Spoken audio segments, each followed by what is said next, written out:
혹 어려워하고 힘든 사람이 있다면 당신은 어떻게 그 말을 전해주시렵니까?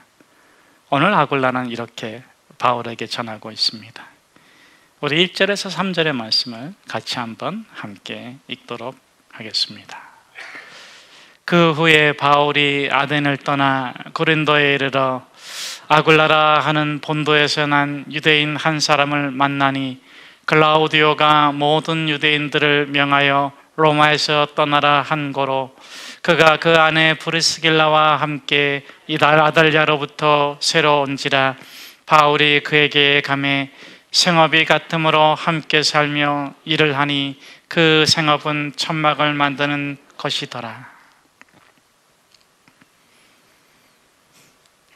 부업으로 배운 천막 일이었는데 생업으로 일하는 아굴라가 생업이 같으니 같이 지내자고 합니다. 사도 바울은 오늘도 또 쫓겨났습니다. 빌립보에서 데살로니가로, 데살로니가에서 베레아로, 베레아에서 아덴으로, 아덴에서 쫓겨서 여기 고린도에 와 있습니다. 이번만 벌써 5번째입니다. 한 번 쫓겨나면 자꾸 쫓겨나야 되나 봐요. 왜 쫓겨났을까요? 쫓겨난 건 첫째, 힘이 없다. 둘째, 힘이 있다면 맞서지 않았다. 아니면 그를 지켜줄 울타리가 없다. 여러분, 이렇게 자꾸 쫓겨나는 이 바울에게 누가 울타리가 되어주려고 하겠습니까? 아무도 울타리가 되어주지 않습니다. 아굴라도 울타리가 되어주지 않습니다. 그저 이렇게 말합니다. 나랑 같은 직업이네. 같이 일합시다.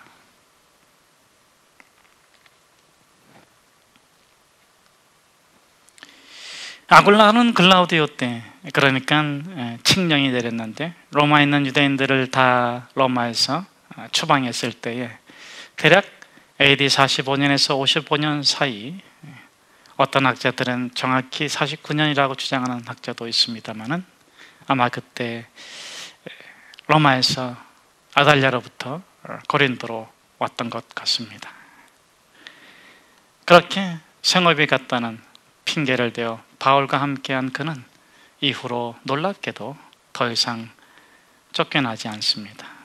쫓아가는 삶을 살게 됩니다. 여러분, 바울은 쫓겨난 것일까요? 쫓아가는 것일까요? 쫓겨났다면 어떻게 해야 되죠? 쫓겨났다면 돌려보내야 해요. 빌레몬서는 누가 썼습니까? 바울이 썼습니다. 무슨 내용이죠? 종 오네시모를 주인 빌레몬에게 바울이 돌려보내는 내용입니다. 오네시모는 누구이고 빌레몬은 누구입니까? 오네시모는 노예이고 빌레몬은 그의 주인입니다. 무슨 잘못을 했는지 말하고 있지 않지만 바울이 이렇게까지 표현하는 것을 볼 때 그는 무엇인가 도적질을 한 것 같습니다. 훔친 것이 있다면 내가 다 갚아줄 테니까 그를 받아주라. 오네시모는 노예였고 죄인이었고 용서받을 수 없는 형벌을 받아야 마땅한 자입니다. 그런데 바울이 그를 받아주라며 빌레몬에게 보냅니다. 그러면서 이렇게 말합니다. 내가 그의 보증이다. 그는 거듭났다. 그는 이제 예수의 사람으로 확실히 섰다 하는 것입니다. 그러면서 이렇게 빌레몬을 겁박하고 압박합니다. 이 바울은 매우 고단수인 것 같아요. 하나님이 예수 그리스도를 통해서 너를 사죄해 주지 않고 구원해 주지 않았다면 너가 어찌 영생을 얻었겠느냐. 주께서 너를 용서해 준 것처럼 너 또한 오네시모를 조건 없이 따지지 말고 안아줘라, 받아줘라. 그가 너에게 유익한다. 주님처럼 그렇게 받아주는 그 기쁨을 누리라고 바울은 당당하게 요구하고 있습니다. 여러분, 정말 저는 저와 여러분이 바울처럼 그렇게 살아가면 좋겠습니다.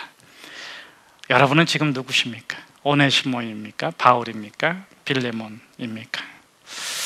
오네시모라면 쫓겨난 사람이고 돌아가야 할 곳이 있는 사람입니다.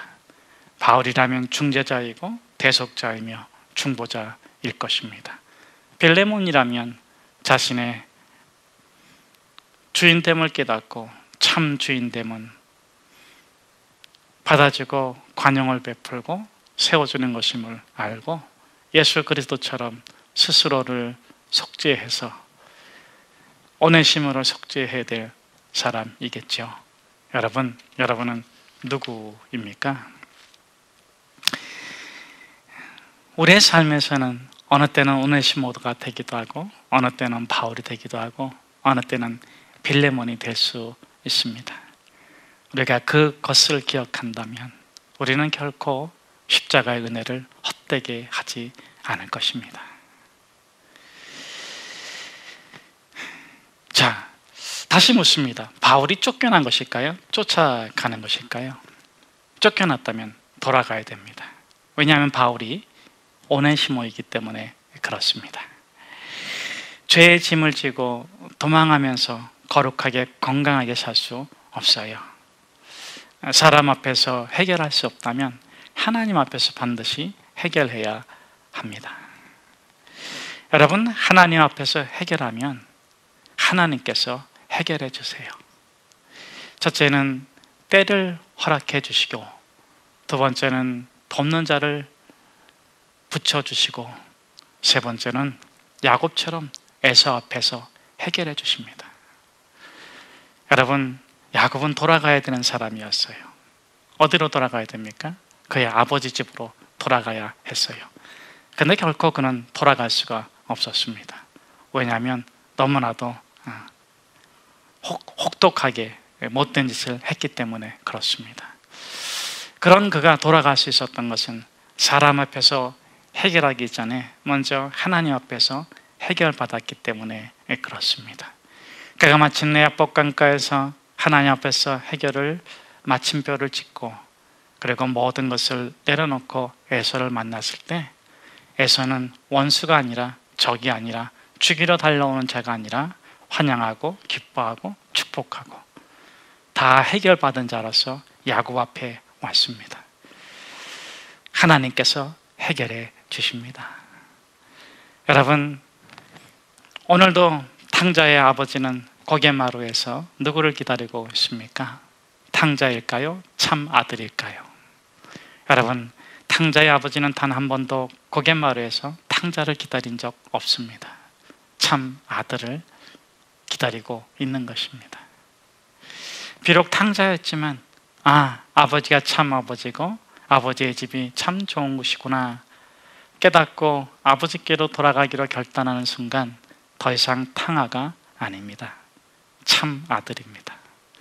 아버지는 그날이 반드시 오기를 기도하고 기다렸던 것이죠. 그래서 그가 오니까 금가락지를 끼워주고 색동옷을 입혀주고 송아지를 잡고 잔치를 합니다. 왕의 잔치. 그것이 십자가의 은혜이고 그것이 저와 여러분이 하나님 앞에서 해결받아야 되는 이유입니다. 저는 저와 여러분이 하나님이 해결해 주시는 복된 삶을 살 수 있기를 주의 이름으로 축복합니다. 셋째, 바울은 쫓겨난 것일까요? 쫓아가는 것일까요? 우리 한번 5절과 6절의 말씀을 같이 한번 함께 읽도록 하겠습니다. 실라와 디모데가 마게도냐로부터 내려오매 바울이 하나님의 말씀에 붙잡혀 유대인들에게는 예수는 그리스도라 밝히 증언하니 그들이 대적하여 비방하거늘 바울이 옷을 털면서 이르되 너희 피가 너희 머리로 돌아갈 것이요 나는 깨끗하니라 이후에는 이방인에게로 가리라 하고. 여러분 거기다 한번 주목해서 밑줄 읽어 보십시오. 바울이 어디에 붙잡혀 있습니까? 어디서 어디로 옮겨졌습니까? 여러분, 바울이 쫓겨난 사람이라면 그는 결코 말씀에 붙잡히지 않고 그의 거처를 결코 하나님께서 옮겨주지 않았을 것입니다. 표면적으로는 바울이 쫓겨난 사람 같지만 이면적으로는 바울이 쫓겨난 것이 아니라 유대인, 바울을 쫓아낸 사람이 쫓겨났습니다. 자, 그들은 어디로 쫓겨났습니까? 우리 한번 6절 말씀을 같이 한번 함께 읽도록 하겠습니다. 같이 한번 읽겠습니다. 그들이 대적하여 비방하거늘 바울이 옷을 털면서 이르되 너희 피가 너희 머리로 돌아갈 것이요 나는 깨끗하니라. 이후에는 이방인에게로 가리라 하고. 말씀이 단순히 이해하기는 조금 어려운 면이 있습니다만은 유대인들이 쫓겨난 자인 것을 단적으로 증명해주고 있습니다. 이들이 어디로 쫓겨났습니까? 세 가지인데, 첫째는 구원 안에서 구원 밖으로 쫓겨났습니다. 더 이상 그들은 아브라함의 혈통이기 때문에 구원받지 못하는 자가 되었습니다. 왜냐하면 그 아브라함의 혈통을 완성하신 예수 그리스도를 거부하기 때문에 그렇습니다. 둘째로 그들은 율법 안에서 율법 밖으로 쫓겨나게 되었습니다. 왜냐하면 율법의 완성이신 예수 그리스도, 그분의 복음을 거부함으로써 더 이상 그들에게 율법이 참 효력을 나타내지 않기 때문에 그렇습니다. 셋째로 그들은 참 이스라엘에서 쫓겨났습니다. 오늘 사도 바울은 반어법적으로 강조를 하고 있는데 이방인에게로 가겠다. 너희들은 이방인보다도 더 가치 없는 자가 되었다 하는 것입니다. 여러분, 이 유대인의 모습이 어떻습니까? 처음 된 자가 나중된 자보다 못한 모습이 되고 말았습니다. 성경은 반복해서 말씀해주고 있습니다. 자신의 받은 은혜, 자신이 누리는 특권, 자신의 가진 모든 것에 대해서 겸손하지 아니하고 교만하다면 그는 처음 된 자이지만 나중된 자보다 못한 자가 될 것이라 말씀해 줍니다. 정말 쫓겨나는 자가 되시랍니까? 아니면 쫓아가는 사람을 사시겠습니까? 여러분, 표면적으로는 바울이 쫓겨난 것 같지만 바울은 끊임없이 쫓아가고 있습니다. 무엇에 붙잡혀? 말씀에 붙잡혀. 어디로? 하나님께서, 성령님께서 옮겨주시는 곳으로 움직이고 있습니다. 씨앗이 나무에 꽃을 피우고 열매를 맺지만 열매를 맺은 다음에는 다시 떨어져 그 나라를 확장하기 위해서 다른 곳에 심겨지듯이 바울은 복음 사역을 마치면 다시 다른 곳으로 그 거처를 옮겨 짐을 당하는 것입니다. 빌립보에서 데살로니가로, 데살로니가에서 베레아로, 베레아에서 아데네로, 그리고 마침내 우리 하나님께서는 고린도까지 바울을 심으신 것입니다. 과연 그가 쫓겨난 자라면 결코 쭉정이익에 열매를 맺지 못할 것입니다. 그러나 그가 쫓아간 자라면 그는 심기어져 30배, 60배, 100배의 결실을 맺게 될 것입니다. 네 번째, 여러분, 사울은 어디까지 쫓겨날까요? 죄송합니다. 사울이었던 바울은 어디까지 쫓겨날까요? 사울이었던 바울, 그가 사도 바울이 되어서 지금 고린도까지 왔는데 여러분, 그가 어디까지 쫓겨날까요? 그것은 그가 어디까지 쫓아가느냐에 달려 있습니다. 만일 사도 바울이 타협한다면, 중단한다면, 기권한다면, 포기한다면 결코 쫓겨남을 당하지 않을 것입니다. 또 쫓아가는 일도 결코 더 이상 없을 것입니다. 그러나 그가 쫓아가기에 쫓겨난다면 그는 담대하게 자신을 핍박하고 쫓아내는 자들에게 옷의 먼지를 털고 발의 먼지를 털며 그렇게 말할 것입니다. 나는 당신들하고 상관이 없습니다. 나는 오직 하나님의 보내심을 받은 대로 갈 뿐입니다. 당신들의 일은 하나님께서 관장하실 것입니다. 우리 한번 6절의 말씀을 한 번 더 같이 한번 함께 읽겠습니다. 6절의 말씀입니다. 그들이 대적하여 비방하거늘 바울이 옷을 털면서 이르되 너희 피가 너희 머리로 돌아갈 것이요 나는 깨끗하니라. 이후에는 이방인에게로 가리라 하고. 이것은 사도 바울이 저주를 하는 것이 아닙니다. 진리를 선언하고 그와 상관없음을 선포하는 것입니다. 사랑하는 여러분, 때로 우리가 무엇인가를 쫓아간다면, 특별히 복음을 심고 복음을 위해서 일하고 건강한 가정을 만들기 위해서 애쓰고 수고하고 좋은 일터를 만들고 또 충성되게 섬긴다면 반드시 핍박이 있고 어려움이 있고 오해가 있고 환난이 있을 것입니다. 여러분, 그러할 때에도 여러분께서 쫓기지 마시고 쫓아가십시오. 복음 붙잡고 진리 붙잡고 예수 붙잡고 기도 붙잡고 십자가 붙잡고 당당하게 하나님 앞에 여러분을 세우십시오. 하나님께서 해결해 주시는 복을 누릴 수 있기를 주의 이름으로 축복합니다. 우리 9절에서 10절 말씀 우리 같이 한번 함께 읽도록 하겠습니다. 9절에서 10절입니다.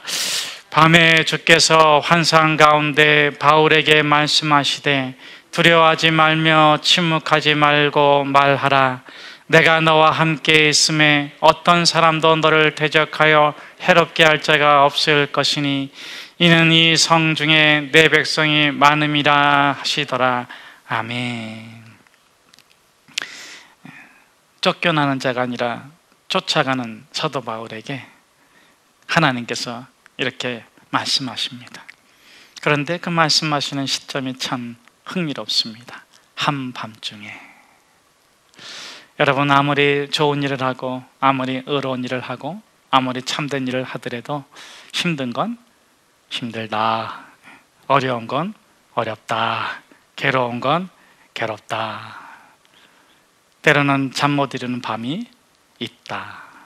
한밤중에 바울이 얼마나 힘이 들었겠습니까? 괴로웠겠습니까?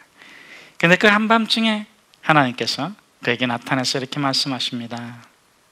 침묵하지 말고 일해라. 사랑하는 성도 여러분, 삶은 반복입니다. 삶은 일상입니다. 삶은 하루입니다. 여러분, 어디에 있든지 거룩한 목표를 바라보고 있다면, 참된 진리를 붙잡고 있다면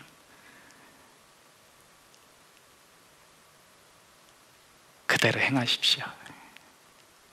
하나님께서 여러분들을 존귀케 하고 아름답게 하고 영광스럽게 하실 것입니다. 빌립보서 3장 12절에서 16절의 말씀인데 우리 14절부터 16절까지 같이 읽겠습니다. 표대를 향하여 그리스도 예수 안에서 하나님이 위해서 부르신 부름의 상을 위하여 달려가노라. 그러므로 누구든지 우리 온전히 이룬 자들은 이렇게 생각할지니 만일 어떤 일에 너희가 달리 생각하면 하나님이 이것도 너희에게 나타내시리라. 오직 우리가 어디에까지 이르렀든지 그대로 행할 것이라. 여러분, 사도 바울은 놀랍게 이런 선포를 합니다. 여러분, 그대로 행하십시오. 그런데 그대로 행해야 될 일이 뭐예요? 뭐 때문에 그래요? 이유가 뭐예요? 무엇을 더 이루어야 되기 때문이 아니라, 무엇이 부족해서가 아니라, 다시 반복해서 새롭게 하려는 것이 아니라 15절 말씀에 보면 온전히 이룬 자들은, 우리 온전히 이룬 자들은 당신은 이미 구원을 얻었습니다. 당신의 본전은 천국입니다. 이미 온전히 이룬 자들은 더 무엇을 얻고자 함이 아니라, 누리고자 함이 아니라, 우리는 모두 다 얻었고 누렸지만 우리와 달리 깨닫지 못하고 알지 못하고 얻지 못하고 이룬 자들을 위하여 우리는 오늘도 복음의 삶을 그대로 살아가시기를 축복합니다. 네, 여섯 번째, 바울의 실상은 무엇입니까? 쫓아감으로 표면적으로 쫓겨남을 당했습니다. 이것은 부정적인 것이 아니라 긍정적인 쫓겨남인데 왜 그럴까? 교회는 움직일 수 없지만 바울은 움직일 수 있기 때문에 그렇습니다. 교회는 세움을 받은 자들의 모임이지만 바울은 보냄을 받은 자이기 때문에 그렇습니다. 식물은 움직일 수 있어요? 못 움직여요? 그렇죠. 식물은 뿌리를 내리면 움직이지를 못합니다. 씨앗이 뿌리를 내리고 줄기를 내서 꽃을 피우고 열매를 맺으면 그 다음에 그것으로 끝나는 것이 아니라 번식을 해야 되는데 뿌리를 내린 식물은 움직이지 못해요. 그래서 다양한 방법을 통해서 움직이는데, 이동을 하는데, 확장을 하는데, 그 중에 한 가지가 씨앗이 자기 자신을 이렇게 옮겨 놓는 방식이 있습니다. 그걸 첫 번째는 자기 번식이라고 하는데, 여러분 봉선화 아세요? 봉선화. 봉선화에 대한 노래가 대표적으로 두 개인데 저는 옛날 걸 좋아합니다. 그런데 봉선화의 꽃말 아세요? 꽃말? 꽃말이 뭐냐면 touch me not, 날 건들지 마세요. 그런데 정말 봉선화를 건들면 툭 터져서 울 것만 같아. 그렇게 정말 진분홍 그 빨간 봉선화는 금방이라도 울 것처럼 아름다운, 자신을 건들면 툭 하고 눈물을 흘릴 것처럼 아름다운 모습으로 있는데 사실이 그렇답니다. 이 봉선화는 어떻게 씨를 널리 퍼뜨리냐면 그렇게 활짝 핀 봉선화를 툭 건들면 씨앗이 탁 튕겨나간대요.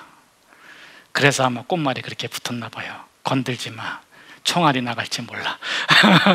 그래서 씨앗이 툭 하고 사방으로 퍼져가지고 거기서 다시 뿌리를 내려서 자라납니다. 그래서 우리는 자가 번식이라고 해요. 그런데 또 바람을 타고 씨앗을 옮기면 풍매 번식, 그럼 물에 자기 씨앗을 흘려보내면 수매 번식. 그런데 식물 중에서 대다수의 식물들은 동물을 매개로 해서 번식을 합니다. 동물 매개 번식. 과육을, 씨앗을 둘러싼 그 과육을 동물에게 내어주고 동물이 아주 좋은 영양분과 함께 멀리 옮겨주기를 바라는 것입니다. 여러분, 왜 사도 바울이 이렇게 쫓겨남을 당할까요? 복음은 하나님께서 참 묘하게 역사하도록 이 사도 바울을 사용하시는데 자가 번식도 아니고 수매 번식도 아니고 풍매 번식도 아니고, 전 그러면 좀 고고하게 좀 이렇게 사역할 수 있을 것 같은데 바울에게 적용된 방식은 동물 매개 방식. 먹혀서 그 먹은 자조차도 구원을 받게 하는, 어쩌면 예수님께서 십자가에서 죽으신 이유가 바로 그 이유가 아니겠습니까? 자기를 핍박하고 괴롭게 하고 힘들게 하는, 아니 처음부터 모두가 그랬죠. 우리 모든 인간이 죄인이기 때문에 그 죄인을 위해서 자신의 가장 소중한 생명을 내어주심으로 생명을 얻고자 하는 성경의 방식입니다.